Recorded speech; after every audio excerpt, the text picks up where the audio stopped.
Boa tarde. Good afternoon. Our guest today is Paolo Bestagini, sorry. Yeah. From Politecnico di Milano in Italy. And, well, he got his Ph.D. in 2014, right? No, 2014, yeah, from that university. He works in forensic analysis of video. He cooperates with Professor Anderson from our institute, and is our guest for the last 2 months, right? And he's going to talk about one of his favorite subjects today. Okay? Thank you. Thank you very much for the introduction.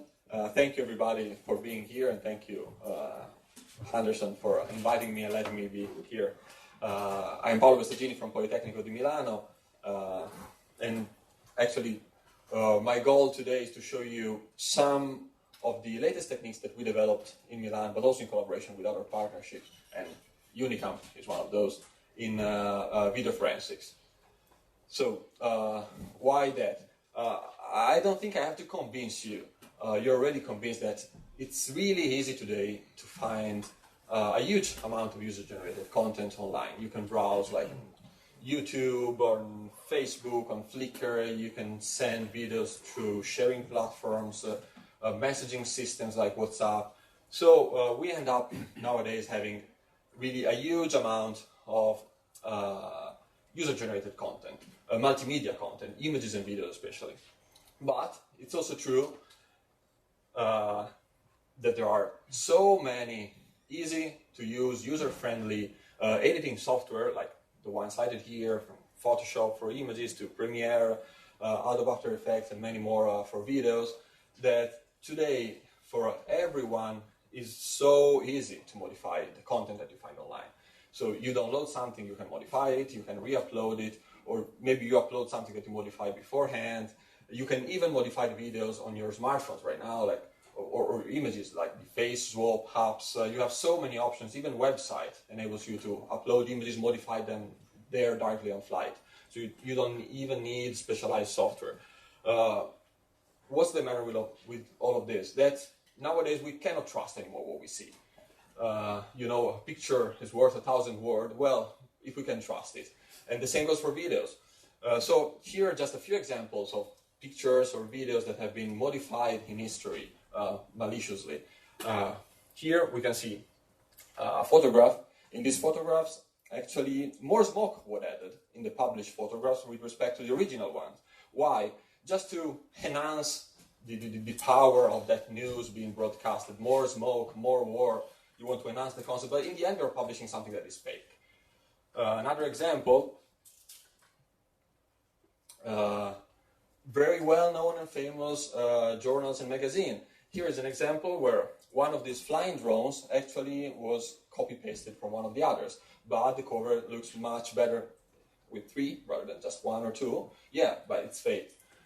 Another example, and this might cause much serious and bad consequences, scientific papers, people modifying, editing the images of the results. So this is an example of these blots. That was some biological experiments of some people trying to prove something, but they edited the picture just by moving these white marks and deleting some of them to make some claim that actually were not supported by the experiment. And this might be very serious, because that was related to some medical tests for some people's health that might also kill someone. And of course we don't want that to happen. Or a political situation, a picture, a meeting with the Pope, and in the original picture a woman was present. Well, someone thought that it wasn't nice to show a woman in that picture and just removed her. Or actually some funnier situation, a football match and a picture where the player was moved just to pretend he was or he was not in offside. Another example. This is very famous. Other missiles that were added in the published picture with respect to the original one, just again to enhance some news. what can we conclude from all of this? Well, that we need to develop some techniques that allow us to trace back the history of multimedia files, trace back the history of images as well as videos, trying to understand whether we can trust them or not. Otherwise, we're going to face problems like fake news spreading and all of the problems that you can imagine coming from the sharing of these maliciously modified pictures. So the question is, what can we do to fight this trend and to detect whether, today we're talking about videos, but this is more general, you can apply to audio, to images, or other medias. What can we do to fight this trend? Well, the idea is that we can develop some blind algorithms to detect traces of modification left on multimedia objects like video. What do I mean by blind? What is a blind algorithm? Well, I mean that the algorithm doesn't need to exploit like a priori information about that video. I'm not talking about a situation in which you have a video and you use some security technique, you sign it with a key, with a watermark to prove that it was true. No, you just download a video from the web and you want to prove that the video is authentic or not with no a priori information on it. How is that possible? How is it possible to solve this problem? Well, the main idea is that every time you edit a video, anytime you apply some modification, and this is not reversible, like quantization, you are leaving some traces in the video. Thinking at quantization, like you are compressing the video from like the coding point of view. If you're a researcher working on coding, you tend to limit the amount of traces that like a coding step leave on the video through. From the forensic perspective, you can exploit these traces as an asset for you. You can, if you find these traces, you know that something happened.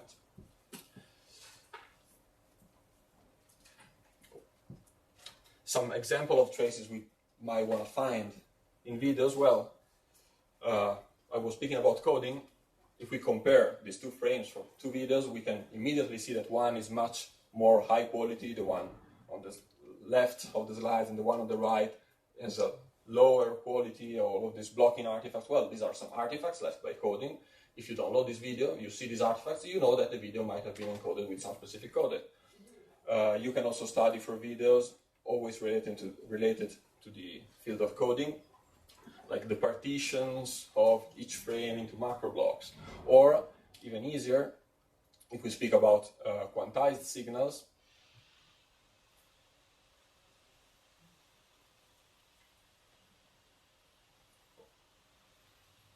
something happened. But if we speak about quantized signal, what's a typical trace that we can exploit? Well, if a signal has never been quantized and you compute the histogram of the values of the signal, the histogram will be very, very full of different possible values, will be very dense.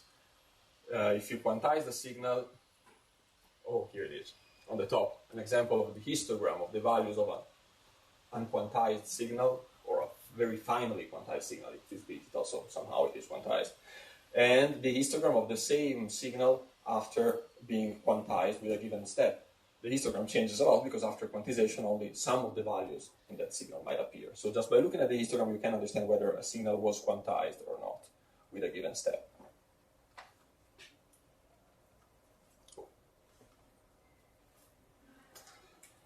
So what's the path that I want to follow today? We're talking about video forensics. I tried organizing some video forensic algorithm into 3 different main areas, and let's try to go through all of them or some of them depending on this categorization. So I split them into algorithms relating to coding traces, so those that try to exploit traces left by coding on videos. Algorithms related on editing traces, so you edit a video, the editing software leaves some traces, let's try to find them. And algorithms based on acquisition traces. When you acquire a video directly during the acquisition process, you are injecting some traces on the video that you can use for forensic analysis. And these are just the leaves of this tree, so some of the algorithms we are going to see in a while. So let's first start with the coding-based algorithms. And 2 possible questions we might want to answer. So try to understand how many times a video has been compressed and which codec a video has been compressed.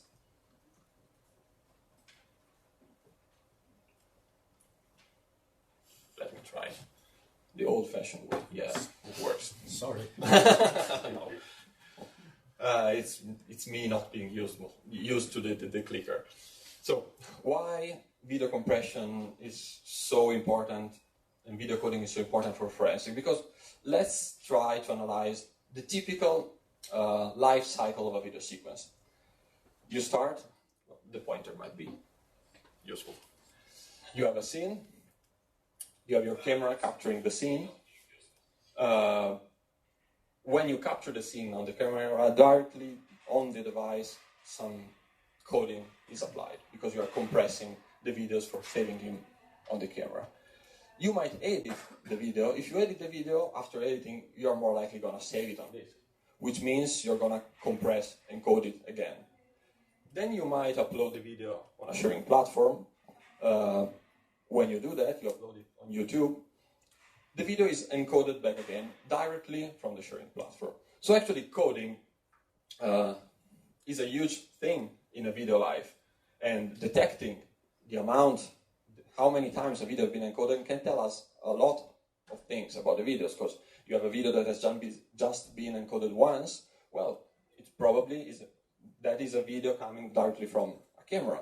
As the video being encoded twice, well, maybe it's something that you acquired and then uploaded, or you acquired and then edited. Is your video compressed multiple times? Well, you might not want to trust that video because the first compression is on the camera, and what about all the others? Probably someone edited, shared, re-downloaded, re-edited. So being able to estimate this from a video is quite important. This leads us to the first question. How many times has a video been compressed when we download it? So just before jumping into that, let me give you a very quick overview about video coding in one single slide. If you're not familiar with it, there are two main processes involved in video coding. One is aimed at reducing the temporal redundancy in a video sequence. So you have several frames you want to compress. Typically what you do is you're trying to do some temporal compensation, so you try to compare the frames and only encode the difference between frames, rather than each frame is a single image. And how you do that, how do you compress the residual of a frame or a single frame? Typically using a DCT-based block coding. So you have one frame, the frame is split into several smaller blocks. This is an example of one block of pixels, like 8 per 8. You apply DCT, discrete cosine transform, to this, and you obtain a signal that is typically much more sparse, so then you quantize this. Why I wanted to tell you this? Because I had to convince yourself that coding a video means getting a lot of quantized DCT coefficients, and that's the trace we're going to use. We're going to use that to discover how many times a video was compressed, exploiting the so-called Benford's law. Benford's law is a law that tells us that if you have a variable that follows a peculiar distribution, which is followed by the DCT coefficients of the video, and you quantize it, it should follow this logarithmic curve. The first digit of the DCT coefficient should follow this logarithmic curve. Now, we're not interested in the equation. I'm going to show you the example right now that's easier to understand. Oh, right. Let's consider this example. Let's just look at one of these pictures. The blue bars are this histogram of first digits extracted from the DCT coefficients of a video. So you have a video, you can compute this histogram just by looking at the videos. You look at this histogram and it follows the blue curves, the blue bars, sorry, follows these red dots. The red dots is the Benford's law. The blue bars are what you can compute from the video. And if the video has been compressed just one time, these three examples on the top are example of this case. So actually the blue bars has this logarithmic decay according to Benford's law. If you re-encode twice the video, Benford's law is not followed anymore. So you have a video that has been encoded twice, you compute this histogram from the video samples, and you obtain these blue bars. You see these blue bars do not have the characteristic logarithmic decay anymore. We have here some holes, we have some spikes, here some sort of holes and spikes in a characteristic behavior. So this can be used, this histogram of blue bars that you can directly compute from a video that you download can be used as a feature vector to characterize how many times a video was encoded, and we try to do that. Actually, we applied a pretty simple SVM technique to this feature vector, and here I'm reporting the projected feature vectors in a two-dimensional space. The colors, green, red, and blue, just represent how many times a video was encoded, 1, 2, or 3, and you can see that the feature vectors cluster pretty well in this space. So if you train a classifier on that, you can detect how many times the video was compressed, and this is just the accuracy on the diagonal of the confusion marks, which was pretty high in that case. So you can, to some extent, answer the question how many times a video has been encoded. Another question we might want to be able to answer is, okay, now I know that I have a video that has been encoded multiple times. Can I understand which codec was used for the first compression in a chain of two compressions? Which is why, and which is an example why we might want to do that. Let's again consider the life cycle of a video. You have a video, the first compression happens on your device, your smartphone. You are recording something, you are compressing the video with a specific codec, which is the codec on your device. Then you upload that video on YouTube.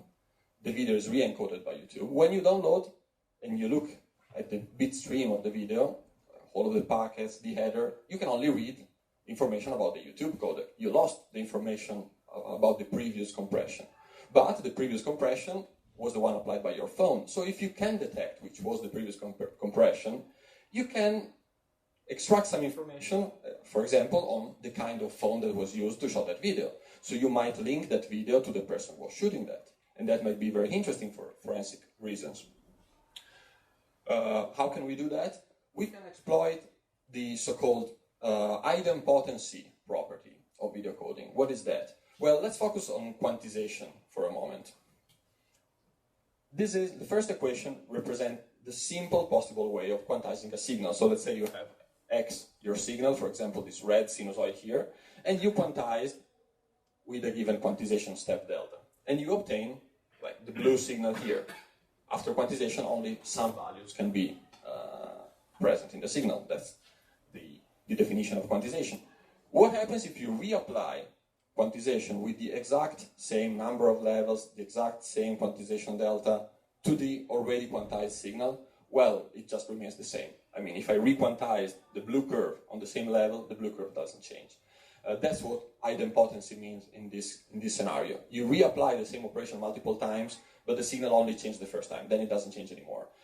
I was talking about quantization, but we are interested in coding. So why? Well, because what are the kind of traces, which is the source of the main kind of traces left by a codec on a video, are those left by the quantization process within the codec. I mean, it's not just the quantization the quantization part of a codec leaving traces on a video, but the most part of them can be approximated as by left from the coding. So we can approximate, let's say, a video codec as a quantizer, and so the idempotency property more or less holds. We have a video, X, we encode it, we obtain this X1 hat. If we re-encode it again with the same video, the same parameters, this X1 and this X2 shouldn't change too much. That's more or less the idea. How can we exploit that? Let's consider this situation.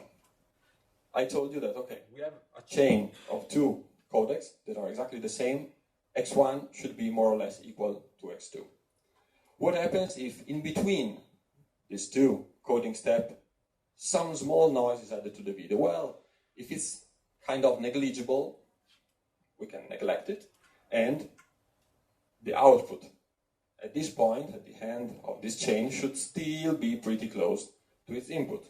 Now, what if I tell you that this small amount of noise is introduced by a second coding step in this chain? So the first coding is your smartphone, the second is YouTube, and what I'm telling you here is that if you take the video from YouTube after codec 2 and you re-encode it with a different codec that you can control, you're just resaving the video on your disk. Once this codec 3 that you are applying is going to match codec 1, you're going to end up in the situation of the second picture. So the output and the input of this block should be approximately equal. And we can exploit this. So that's the scheme that we used. An example, let's say we have a video, first encoded with MPEG-2, then encoded with advanced video coding H.264, and we want to detect that MPEG-2 was used previously. Well, let's recompress the same video with MPEG-2, MPEG-4, AVC, and even other codecs, and let's compute the difference between each frame of the output videos after this controlled compression and the frames between the compression by changing the video quality of this codec, so spanning a lot of qualities. We end up with a matrix like this, where each point represents the difference between two frames at a given quality. What happens when you actually match the codec? You can see peculiar spikes in these matrices. It was MPEG-2. When I re-encode the video with MPEG-2, I see these spikes. Here I'm just representing the columns of this matrix, and I can clearly see that there is a local maxima. Whereas, when I use as analysis codec 3, a different one, these curves are completely flat. So I can detect which was the first codec. It's pretty nice. We tried with 4 different codecs and different implementations of the same codec, and well, now let's not go through the numbers, but it was working pretty well in these conditions. A third kind of trace that we might extract from coding is coding coherence in time, frame by frame. So another question we might want to answer is, are codec and quality coherent frame by frame in time in a video sequence? Why? Let's consider this scenario. You download a video, but that video might be a compilation obtained by splicing in time 2 different sequences, and you might not know that. Okay, maybe from a video downloaded from YouTube, it sounds to be not that important to be able to detect this, but if you think about videos from closed circuit camera, and maybe you have those security videos where you span from one camera to the other, and someone is maybe trying to cover something and splice those videos together, you might want to be able to understand whether a video is a single sequence or it's composed by multiple shots. But if a video sequence is composed by multiple shots, it's hard that all of the shots are originally encoded with the same codec and are originally encoded with the same quality. Some of them might have higher quality, some of them might be at lower quality, or simply they have been encoded with different codecs. So we can exploit this, and we came up with an algorithm trying to detect the quality in codec frame by frame for a video sequence. And this time we did rely on convolutional neural networks. So actually, this is one, I don't know if unfortunately or not, we'll decide that later, one of the few examples of data-driven techniques that you can actually find in the literature related to video forensics. And I'm going to tell you later why it's one of the few, which are the problems. But how did this technique work? Well, we have a video. We trained 2 different convolutional neural networks. One was trained to, given a frame, detect which kind of codec was used in a closed set of 4 possible codecs, like MPEG-2, MPEG-4, H.264, and H.265. So the output of the first CNN for each frame is a 4-element feature vector. Then we trained a separate CNN to understand, independently from the codec, which was the quality of that frame. And so we have another CNN working in closed set as a 4-class classifiers. The output of the CNN is 4-element feature vector. We merge them together, and let's see what happens. So this is the first CNN, 4 elements. The second CNN extracted other 4 elements. We can concatenate these 2 4-elements vector frame by frame, and for each frame we have 8 elements. We can represent this in a matrix where each column is the index of a frame, and each row is one of the 8 elements we are extracting with the CNN. What can we do with that? Why do we need this? Because we can now check whether all of the frames are consistent or not in terms of quality and codec. So, we did this. We compute basically the mean square error between pairs of adjacent 8 elements feature vectors, obtaining this blue curve here, which is a curve telling how much are coherent 2 feature vectors in time from frame to frame. And what happens when you have a video where the quality or coding changes? Well, this happens. The bottom pictures, the top graph represents a video where the codec and quality remains the same in time. So there are not huge differences from column to column in this matrix, but in this case, these metrics come from a video whose quality and codec suddenly changed at a given point. So, with this blue signal I was telling you before, you can just threshold it and find a big spike corresponding to the position in which there is this sudden change of codec and quality. So you can segment the videos into the different shots. And just to show you an example, okay, that might seem really easy, okay, I'm changing the codec, I'm changing the quality, I should see that. But I show you which kind of videos we used. This is an example. This is a single video, but from the midpoint, we suddenly changed the quality. Actually, by visual inspection, you're not really able to see that.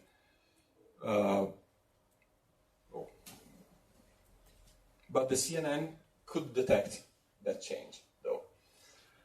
Why did we decide to go for this sort of videos, like single shots and changing the quality in the middle? Because we wanted to be sure that our CNN was not detecting scene changes.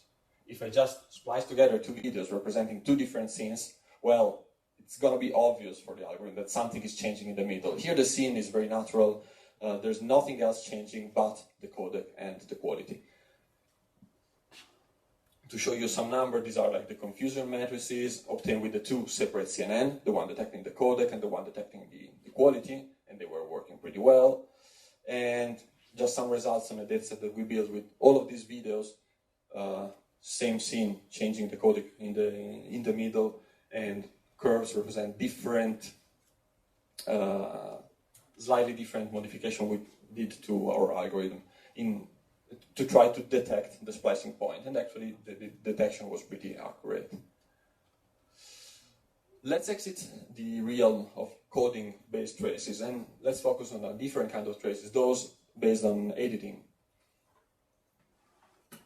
Let me show you a video first. This is a video from closed circuit camera. And what can you tell of this video by visual inspection?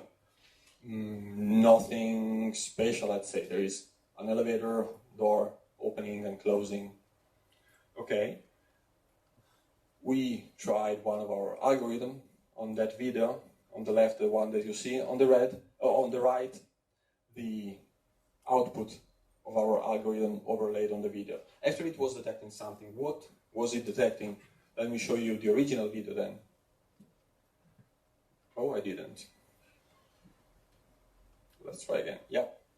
Now, on the left, the video I showed you before. On the right, the original video. Actually, there was a person coming out from the elevator that was removed.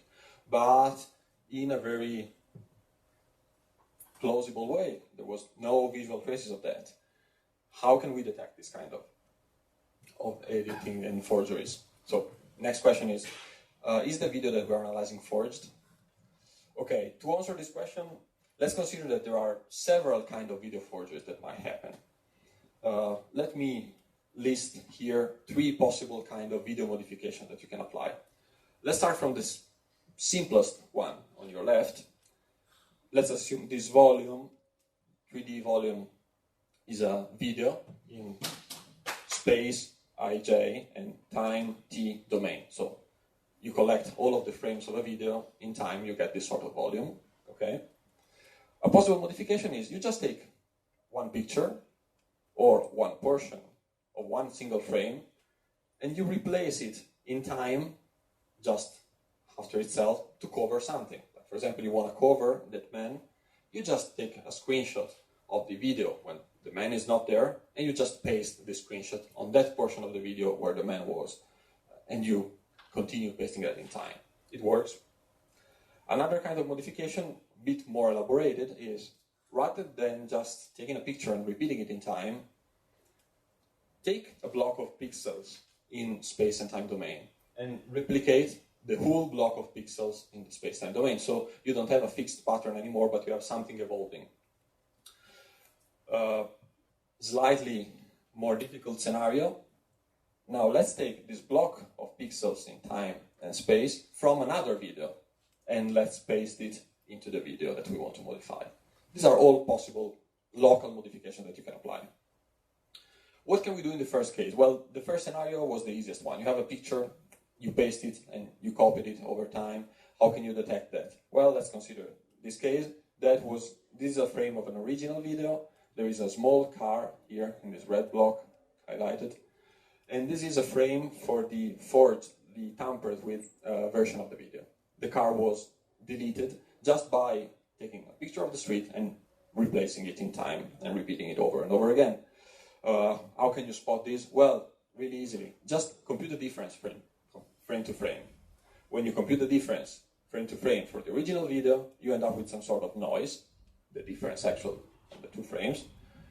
But when you compute the difference from two frames and a portion of the frame was the image that is still and is exactly the same from one frame to the other one, well, in this difference there will be a bunch of zeros, a big hole here that tells you, okay, here there is something that is too static, it's not compatible with the video. Easy, but not so easy if you re-encoded the video multiple times, or even just one time after this editing operation, because when you encode the video, the codec tends to smooth everything. So again, when you compute the difference frame by frame, you end up with something like this picture here on the right, where there are a lot of black areas in the difference, lots of zeros. So it's not true that just by checking at the zeros, we can detect which is the modified region, because there are a lot. For example, here the sky was basically kept still frame by the codec, so we had a bunch of zeros here. What can we do? A slide with some equation just to remind me that there is some math behind what we're doing and not just pictures. But regardless of the equations, the idea was we could extract two different kinds of feature, basically counting how many zeros we had in time, repeated in time, for every space location of a pixel, and where did this long sequence of zeros started from. At the end, what I want to show you is we could obtain with these two features, these two feature maps. So again, here is an example of a frame that was modified in this area. We compute these two feature maps by looking at the difference frame by frame. We have these two pictures, and by fusing these two pictures in a smart way, we could obtain this black and white tampering mask. Let's go to another kind of modification where we replace blocks of pixels in space-time. Let me show you. This is an example. What can you say about this video? Hopefully nothing. What I can tell you, as I edited it, is that actually the two ducks here are exactly the same duck, but that was copied at one time in one spatial position of the video and was pasted starting at a different time and on a different spatial position in the video. So even when you look at the motion, actually the motion is not perfectly synchronized because they start moving into different times, but it's an edited video performed with the second editing approach, this sort of copy-paste.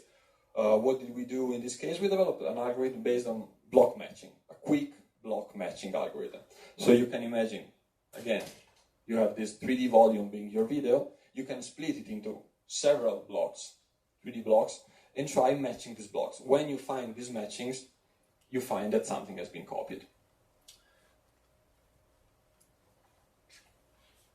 I would skip the steps of the algorithm to just show you some of the results. Here on the left, the frame from the original sequence. Here is the frame of the modified sequence, where the modified area is highlighted in red. And this is another frame from the same sequence in which we detected the exact same copy of that portion of pixel. Now, the interesting thing about this method is that even though you might have static scenes, with the block matching algorithm we developed based on the residuals of frames, we didn't match the static portion of the video, but we only could match actually the exact replica of the object. So even if you are recording with a camera fixed in front of a wall, and then you're replacing just a small portion of that wall, even if the wall is static, you say, okay, I should match the wall with itself in space and time many times. It didn't happen. That was very, very robust, and we could only detect the forged region. What if I now copy a portion of a video from one video and I paste it into a different video? Well, in this case, one of the problems I may solve in trying to applying this forgery is to match the frame rates of the two different video sequences. If I want to merge two video sequences that have different frame rates, I cannot just paste them together. I have to reinterpolate at least one of them to the frame rate of the other, and then I can merge them. So we developed an algorithm to detect frame rate interpolation. And how did it work? Well, first let's try to understand how frame rate interpolation works. These are frames of a videos, and the solid lines one, let's say, are the original frame of a video. And we have these red objects moving from one frame to the other. When you want to, let's say, double the frame rate of this video using interpolation, what do? You generate a new frame in between every two frames. So let's say this dashed line frame represents a newly generated frame from the interpolation system. There are many algorithms, they work very well. How can you detect this? Well, you have a video sequence composed by all of this frame. You don't know that some of those have been regenerated and some are the original one. But what you can do is try to reinterpolate pairs of frame. What happens? Let's do an example. Let's consider the first and third frame. I interpolate them, and I obtain something which is more likely very close to this frame in the middle. Actually, if I follow the object trajectory, I get something very close to this. I interpolate the third and fifth frame. Perfect. I follow the motion trajectory, I interpolate the frames, and I get something which is very, very close to the gray frame here. But what happens when I try to interpolate like the second and fourth frame? I follow the trajectory of the motion of this red object, and I would end up with a frame here where the red object would be in the middle, because I actually cannot generate the true frames starting from the interpolated ones, whereas I can do the vice versa. From the original one, I can always regenerate the interpolated frames. So I can do that, and this can be casted as a simple convolution problem, basically. So we can filter the sequence with a specific filter that interpolates pairs of frames. This is the mathematical formulation, which I'm not going into the detail of this, but just to show you that there's nothing particularly complicated. It's a typical application of convolution. If you look at this equation, actually is a filtering operation that you're applying on your video. So you have your video, you filter it, you compute the difference between the original video and the filtered one, and you obtain a residual, an error, frame by frame, done by this difference. You analyze this error in time, and what happens? Okay, an original video, well, this error has some sort of behavior, not particularly characteristic. But what happens at this error when it comes from a video that was interpolated? Well, you have a very specific periodicity. Why? Because, like in the example before, each frame you were able to interpolate, the other ones not. So you had one frame that you could interpolate very well, one that you couldn't, one that you could, one that you couldn't. And when you compute the error between the regenerated sequence that you prepared and the one that you were given to analyze, you see this periodicity in the error. Nice. Even more nicer, because by looking at the magnitude of the Fourier transform of this signal, you get something like this. You have these spikes in the Fourier domain, which indicate the periodicity of the signals. So, by detecting these spikes, you understand that the video was interpolated. Moreover, by looking at the position in the frequency domain of the spikes, you understand which was the original frame rate of the video. So, how many frames were the interpolated ones and how many were the original ones. So you can extract a lot of information from this. And if you run this algorithm on a small temporal portion of a video, you can detect whether this is coherent in time or not. So whether a portion of a video was coming from a source at a given frame rate and another portion from another source.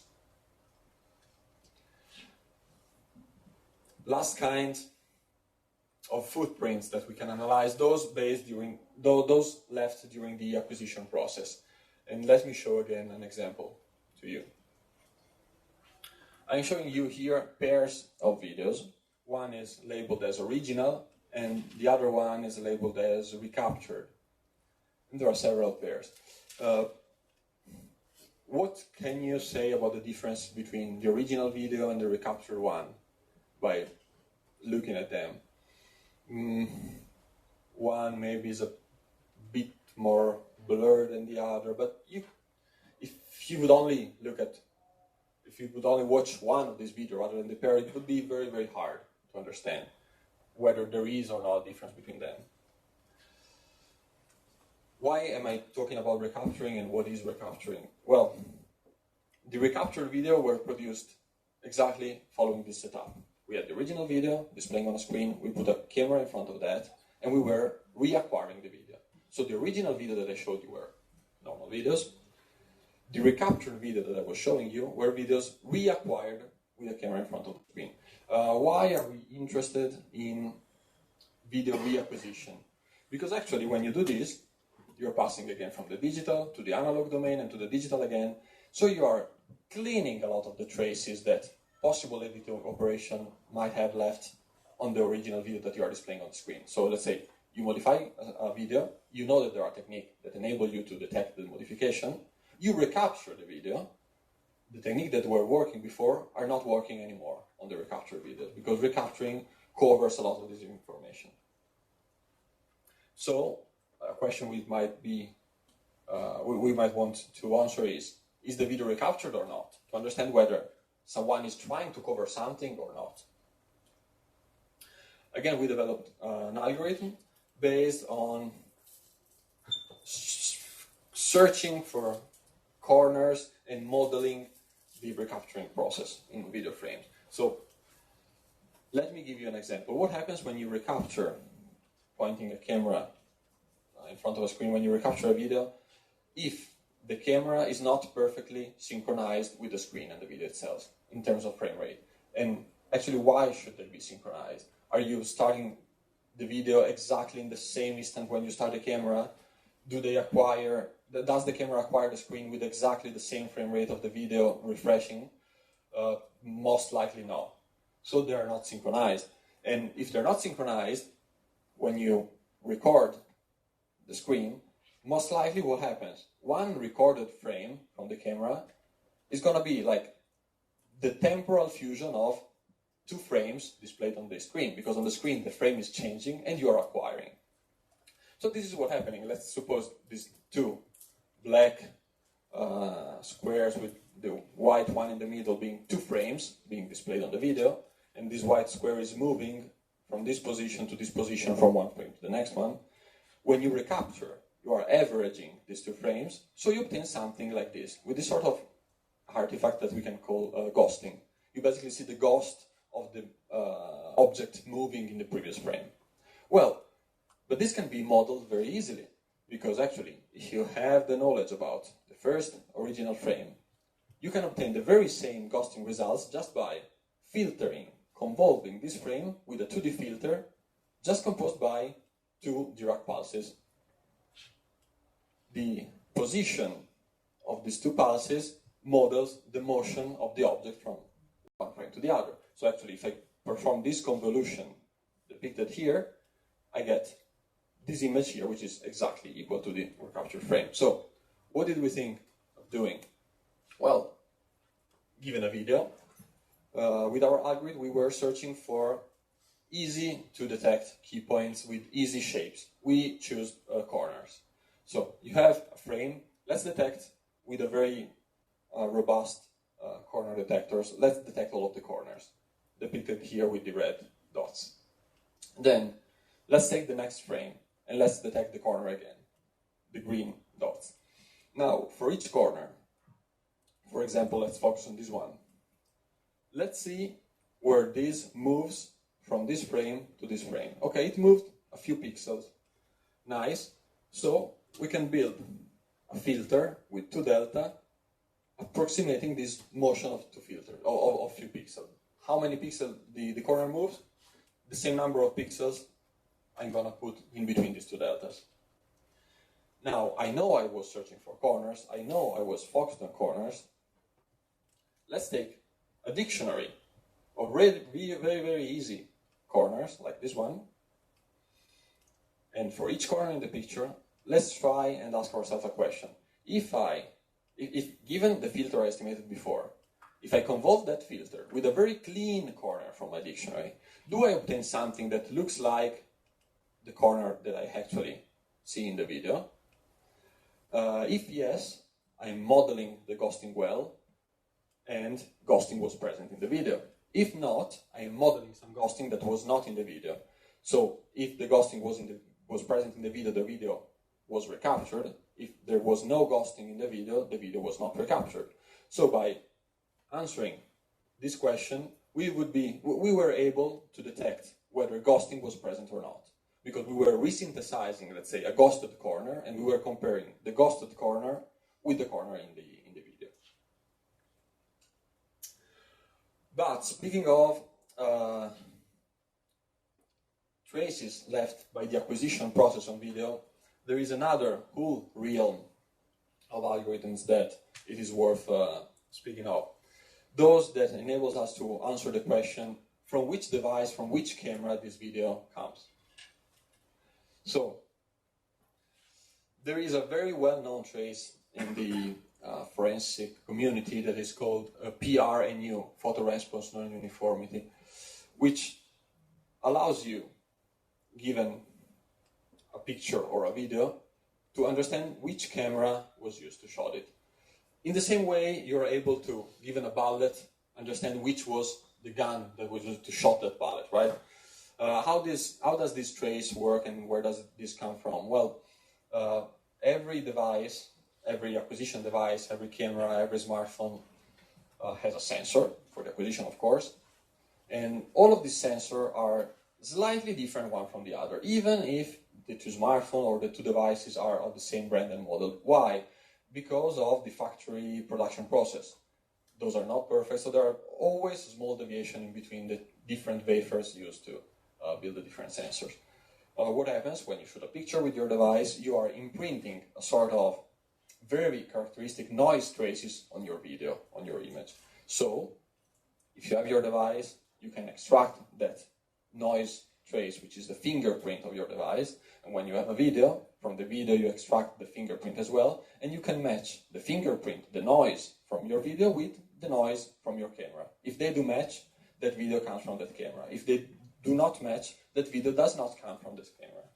And so there are, let's say, state-of-the-art algorithms doing this, and typically this noise pattern is extracted by images or videos by denoising operations, and you can check whether 2 noise patterns match by simple correlation. We try to use this, again, to solve the problem of video compilation. So this is another scenario that we can consider. You have a video, again, split into 3 different shots. This time, let's suppose that these 3 shots come from 3 different devices, because you are mixing scenes from different devices. Can you split the sequence into the 3 shots? Yes, exploiting these PRNU traces. So, this is an example of the results of our algorithm. What we did. Okay, let's say we have all of the frames of the sequence. Let's just pick one frame randomly. For example, frame number 100, which stays here in the timeline of my sequence. And let's extract the noise, the characteristic noise from that video frame. Okay, we have one fingerprint. Then let's analyze the cumulative version of the video. So let's just take the first frame, I extract the noise from the first frame and I correlate with my reference one and I get a correlation. Then I merge the first two frames, I extract the noise, which is much more robust because I'm averaging noises and I correlate that. Then I get up to 100 frames, I merge them, I extract the noise and I correlate with the reference one. What happens? As long as I am merging together frames from the same camera and I'm correlating this merged noise with the reference one, my correlation curve increases because I am adding more and more information related to the same camera. At a given point, this correlation curve starts decreasing. Why? I'm adding more frames, I'm adding more information, and now the correlation decreases because the frames that I'm adding do not come from the camera taken from the reference noise. Now I'm adding frames from the other shots. So I can detect from this curve, which is the monotonically increasing part, segment it and say, okay, these frames come from a shot, the rest comes from something else. And I can repeat that by randomly selecting a reference frame in the video, and I get like the orange curve, which stays pretty low here, starts increasing, and then stops increasing. So okay, for the increasing part, I detected the orange portion of the video. And the same with the yellow. I have a reference here, this correlation stays low, low, low, just starts rising here. So from this frame on, actually, the third shot starts. But there are a lot of challenges in using PRNU with videos, and this is a problem we are working on and still unsolved. Everything works as long as the video has not been digitally stabilized, because you really have this noise trace to be coherent in time for each pixel location. When you motion stabilize your video with a software, you are basically warping the frames around, shifting them, rotating them a bit. So one frame and the next one will not be perfectly aligned in terms of which pixel were acquired by the same pixel of the sensor. So this sort of method really breaks when the video is stabilized, and this is something that the community should start working on. Everything I showed you right now, I understand it was pretty quick for each of the topics, so I might perfectly understand that some of the things might still be a bit fuzzy in the air, but the common denominator of all of the method that I showed you is that they work on the analysis of a single video sequence. And when you do that, how can you put them all together? Well, in a chain, some sort of this one. Like you have an input video, you first may want to detect, is it recaptured or not? If it has been recaptured well, you don't want to trust it. Someone is hiding something. It's not recaptured well, let's search for the editing traces. Has it been edited? If yes, don't trust that. If no, let's check at the codec information. Okay, how many times has it been compressed? Only one? Okay, I might want to trust that video. Many, let's check. It's just two? No, it's multiple. I might not want to trust it. It's just two. I can try to detect the codec type and link the video to the camera. This when you only have one video in your hands. But I started the talk telling you that nowadays really easy to gather lots and lots of videos all together. So why don't exploit information from all of the video together when we have multiple video representing the same scene or multiple versions of the same video, because maybe there is a famous speech and many persons are editing that video and uploading that online. So you might infer even more advanced information by comparing a pool of videos together rather than just one. And I think that you're used to this because this is deja vu. For those of you who doesn't know yet, Professor Anderson Rocha is working strongly on this topic of merging information from different media in a joint fashion. And this really opens the way to novel, interesting applications. So what kind of traces of the one that I showed you before we can use to this purpose?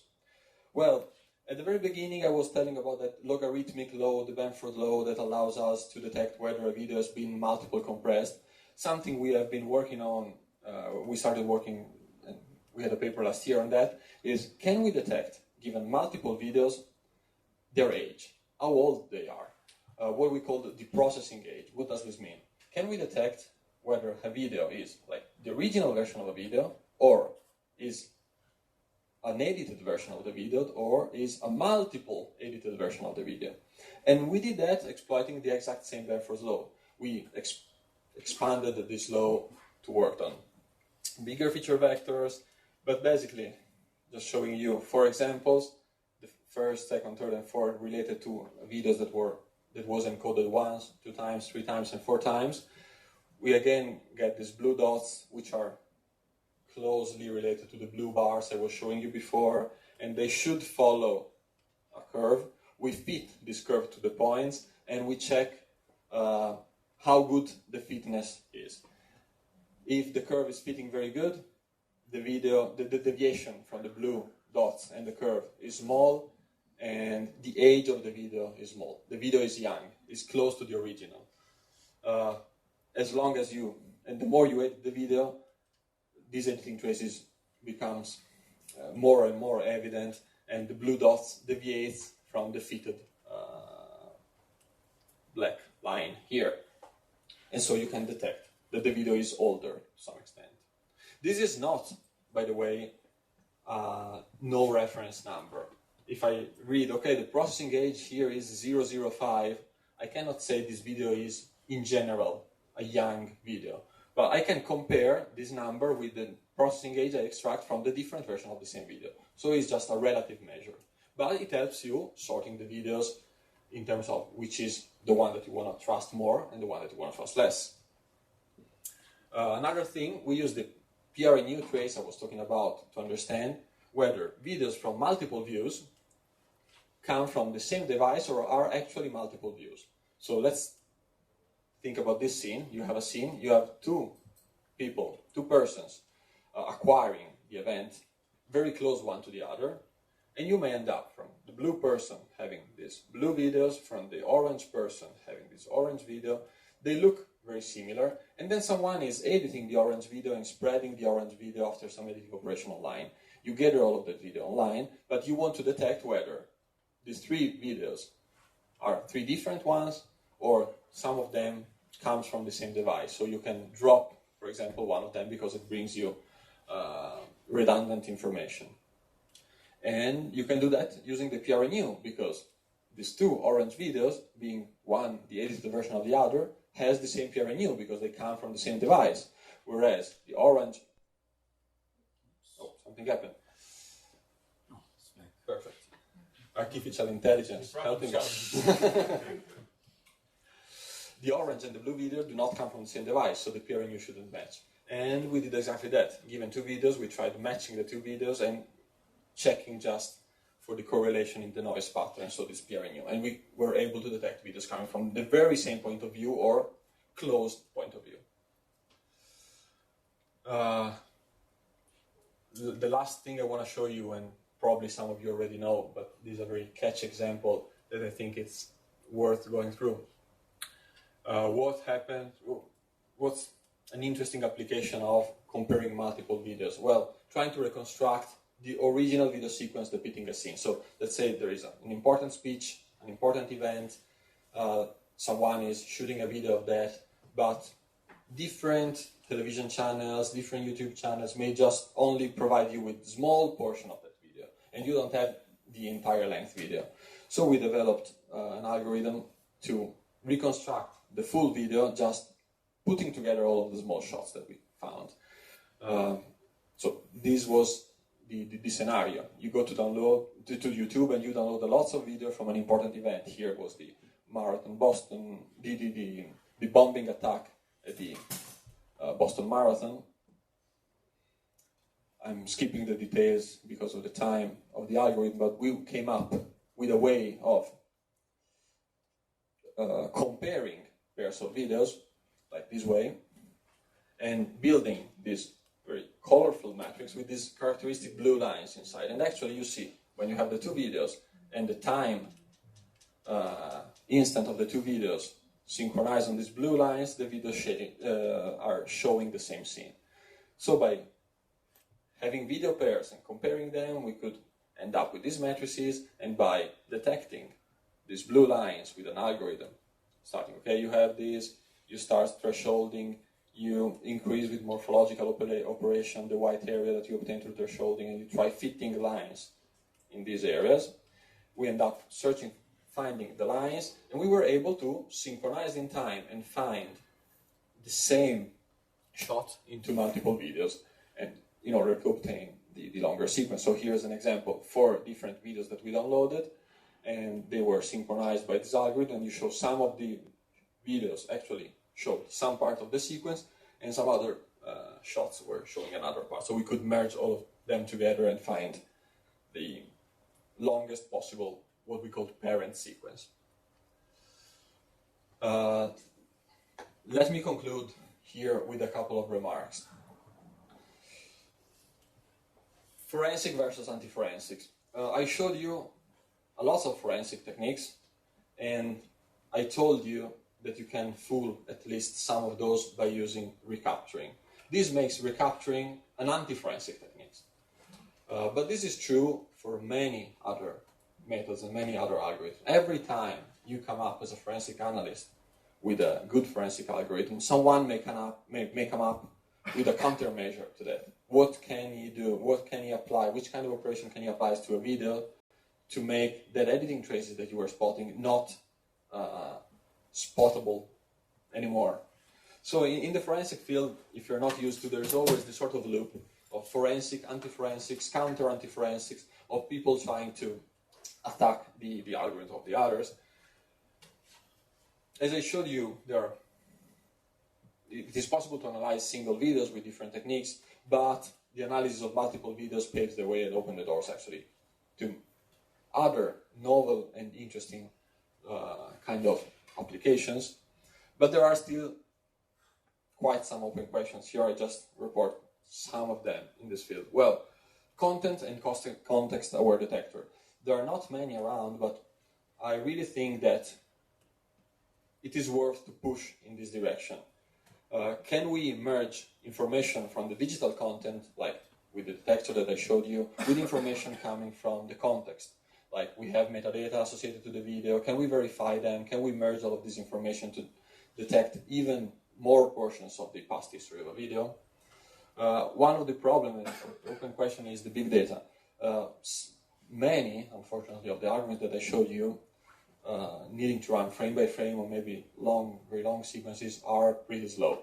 And we're dealing with big data. If you want to check a whole data set of videos, you are YouTube and you really want to authenticate all of your videos, you really need to work to optimize a lot these detectors. Otherwise, they will become almost useless in many situations. And the last remark, here in red, deep learning. I told you that I was showing you one of the few not even deep learning, convolutional neural network, that were not that deep, but application to video. There are not many around, actually. If you do a literature review, you cannot still find many deep learning applications of video forensics. Why? For many different reasons. First one, probably lack of training data. It's really hard to have a data set well annotated with edited videos. So it's really hard to detect, to develop something that is completely data-driven. On the other hand, there is a big problem that is that of accountability. When you develop a forensic algorithm, you want to really understand when it works, why it works, and how can you trust it. Because if you're in court of law and you have to prove that someone is guilty or not, you really want to know if you can trust your algorithm or not. So if you develop something that is model-based, it's much more easier to understand which are the limits of the algorithm. If you're using something that is more similar to a black box, it's going to be much more difficult. But still, I strongly believe that it is doable. So if some of you want to start the research path in video forensics, I still think that is one of the things that are worth pursuing. I'm reporting at the end of the slide just the list of all of these publications from which I took the material for the presentation. And let me thank you very much again for the patience and for letting me be here. So if you have any questions, I'm more than glad to answer. Thank you again.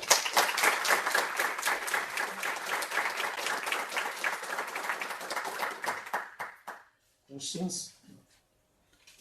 Okay, maybe we should. Thank you, Paolo. Very nice talk. Thank you. I was wondering if you have ever tried the convolutional autoencoder, and I was wondering this convolutional autoencoder you are going to categorize in a coding-based or editing-based. If it is coding-based, if one try to change the weights, like let's say for delta, okay, at the decoding part of this, do you think your algorithm is gonna be still robust to distinguish some changes that happen during this autoencoder phase? It's a very interesting scenario, I think, to try to understand. We didn't try it, actually. What we focused more was on codecs for the coding-based part. They are often used.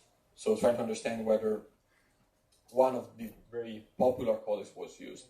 Whereas I think in the autoencoder situation is more something that you almost developed on purpose and you are using to encode the video. So actually this is an additional challenge, which is if someone is using some proprietary scheme, something that he developed, can you detect that?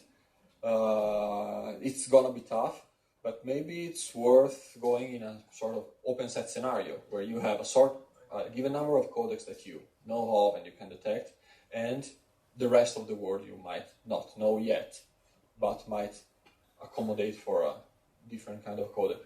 The other thing with the autoencoder or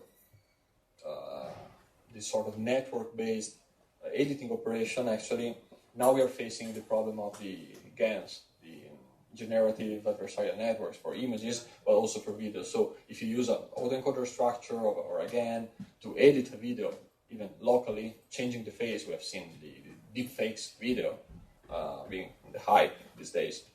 Well, that's another scary part, if you want, of the deep learning, but it opens, again, the door to many other nice works to do. Because also in that case, I don't think we already have a detector able to work perfectly in that scenario. Some of these might work because on the deepfake phase, you wouldn't be able to extract DPR in new noise, for example. But, well, this opens the doors to challenging situations. Thank you. Yeah, you just answered my questions. More questions?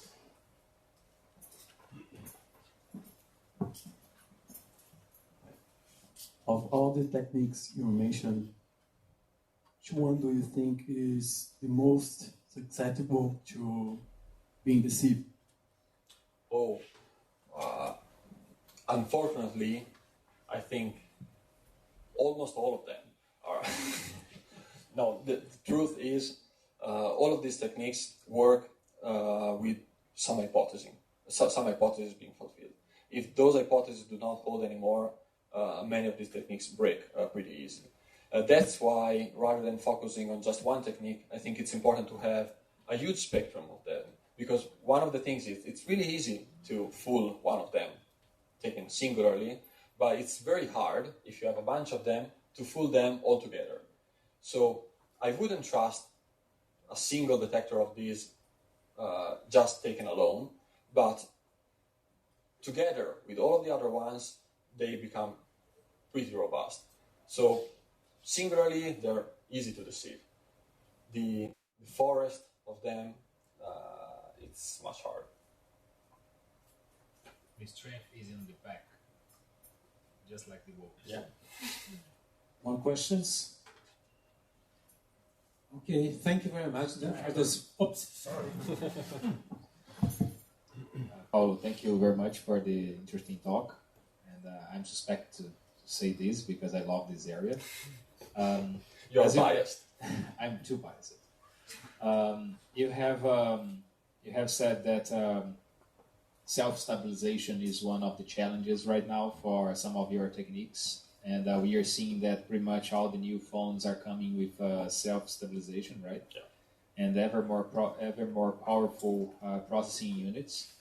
So, do you have some ideas to extend your methods to be robust to the self-stabilization? For the self-stabilization, actually we are working on that. We are assuming some simplified self-stabilization methods just based on rotation, shearing, and shifting. And we are using a global optimizer to match the noise extracted frame by frame, one with the others, by testing in a quick way different scaling, rotation, shearing operation, and search for the operation that allows you to match the noise from one frame with the noise with the other. The problem is that even if we're trying to do it quickly, it's not that quick. And something we want to try, but we haven't started investigating yet, there is, I think it's called the transformation layer, which is something that was proposed in the CNN realm a few years ago, and also Zisserman was involved in that. It's a work from Google, I think, which enables you to estimate, again, homographies to match objects in different frames, and embedding the PRNU pipeline into a CNN for the searching of the correct parameters might be very nice. One of the other modern things that is breaking PRNU and many other detectors is HDR photography. That's another problem, and that's becoming more and more popular. But even if you really, when you shot pictures in HDR on your phone, you're completely scrambling up the PRNU trace. Yeah, because you have the up bright and low bright, and you combine them. And probably you shift a bit all of the patches to generate the final image, because the phone is not perfectly still when you acquire the images with a different ISO setting or setting for the brightness. And for that one, unfortunately, we didn't come out with anything working yet. And I must add, I didn't see any research on the topic yet. Maybe because of the dataset. There is a dataset, again, from Google with HDR pictures, but it's still tricky. It's something that is worth investigating. Thank you. Okay, well, thank you very much for this very interesting talk. Okay. Thank you very much. Hope to see you again.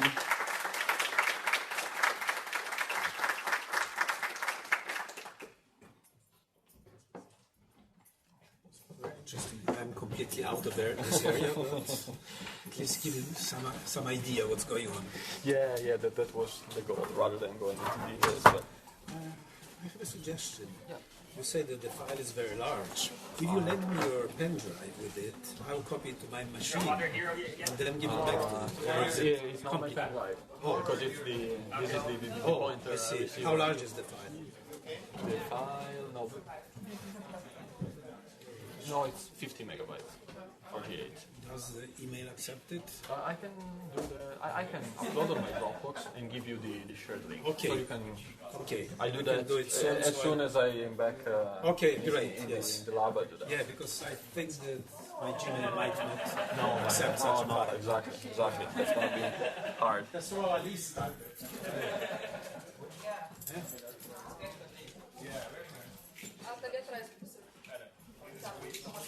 Assinante.